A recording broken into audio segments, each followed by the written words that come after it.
হাজী শরীয়তুল্লাহর বাংলায়, সৈয়দ ইসহাকের বাংলায়, সৈয়দ ফজলুল করিমের বাংলায়, আহমদ শফির বাংলায়, শেখুল হাদিসের বাংলায়, মুফতি আমিনের বাংলায়, 96% মুসলমানের বাংলায়।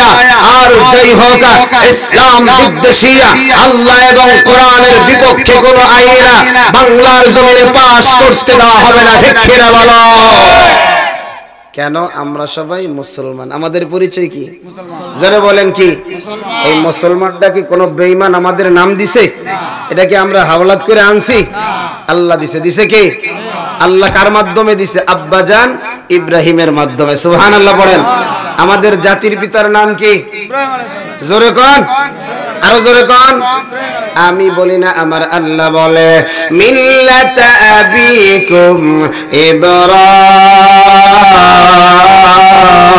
ইব্রাহিম হুয়া সাম্মাকুমুল মুসলিমিন।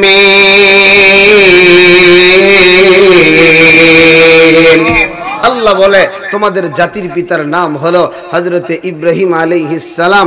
ইব্রাহিমকে এমনি জাতির পিতা কয় নাই, ইব্রাহিমকে পরীক্ষা করতে করতে করতে করতে স্বর্ণকার যেমন স্বর্ণকে পোড়ায়া পোড়ায়া স্বর্ণ খাঁটি বানায়, ইব্রাহিম নবীকে আল্লাহ পাক জ্বালায়া জ্বালায়া খাঁটি বানায়া বলছে, ইব্রাহিম তুমি আমি আল্লাহর খলিল। সুবহানাল্লাহ। আপনারা তো সবাই জানেন ইব্রাহিম নবীকে আগুনের ভিতরে ফালাইছে। ফালানোর সময় তার নিজের যেই পোশাকটা আছে, নিজের জন্মদাতা পিতা আজর খুলে খুলে রাখছে। নাউজুবিল্লাহ পড়েন। বাবা সন্তানকে পোশাক কিনে দেয়।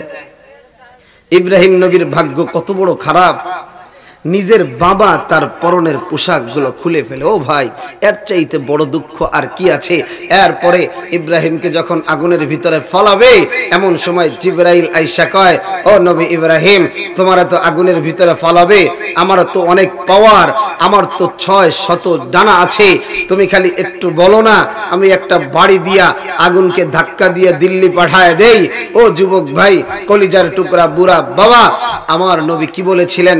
নবী ইব্রাহিম আমাদের জাতির পিতা বলেছিলেন, ও জিবরাইল, তুমি আল্লাহর মাখলুক, আমিও আল্লাহর মাখলুক, আমি কোন মাখলুকের সাহায্য চাই না, কেবলমাত্র শুধুমাত্র আমি খালেক আল্লাহর সাহায্য চাই। আল্লাহু আকবার।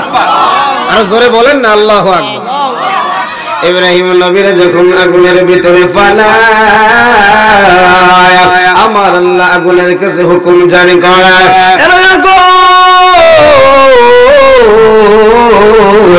তুই যা পাও তাই জ্বালাইয়া দাও, মানুষ পাইলেও পোড়াইয়া দাও, খড়কুটা পাইলেও জ্বালাইয়া দাও।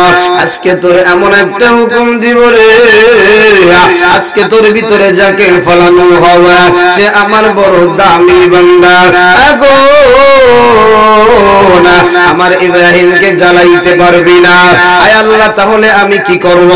আল্লাহ এবার জানাইয়া দেয়, কুলনা ইয়া নারু কুনি বারদাও ওয়া সালামান আলা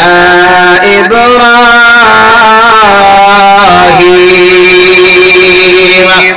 আল্লাহ বলে, আগো আমার ইব্রাহিমের জন্য আজকে তুই শীতাতপ নিয়ন্ত্রিত, আজকে তুই মনোমুগ্ধকার ঠান্ডা নিয়ন্ত্রিত ফুলের বাগানে রূপান্তরিত হয়ে যাও।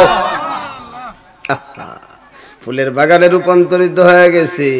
নমরুদ মনে করছে ইব্রাহিম আগুনে পড়ে, নমরুদের বাতিজি দেখে ইব্রাহিম ওই আগুনের ভিতরে হাসাহাসি করে আর জান্নাতি ফল বৈশা বৈশা খায়।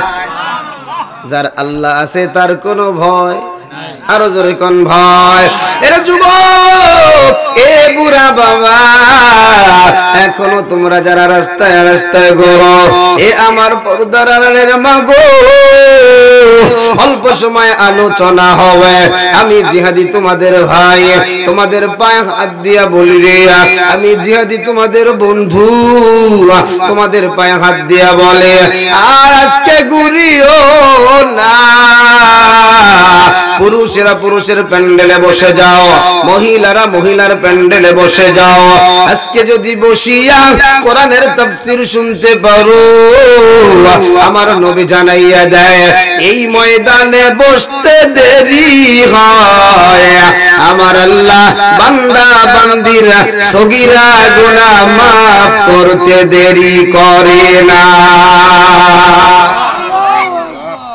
এরে যুবক ভাই, এবার বাকি থাকলো আমার আপনার কবিরা গুনাহ, যেই গুনাহ তওবা ব্যতীত, যেই গুনার কোনো ক্ষমা নাই, আমার আল্লাহ আমার নবীর মাধ্যমে জানাইয়া দেয় আখিরি যখন মুনাজাত হবে, চোখের পানিটা ফালাইয়া আল্লাহর বান্দা বান্দি যদি দুই এক ফোঁটা চোখের পানি মালিকের ভয়, কবরের ভয়, জাহান্নামের ভয় যদি চোখের পানিটা ছায়া যায়,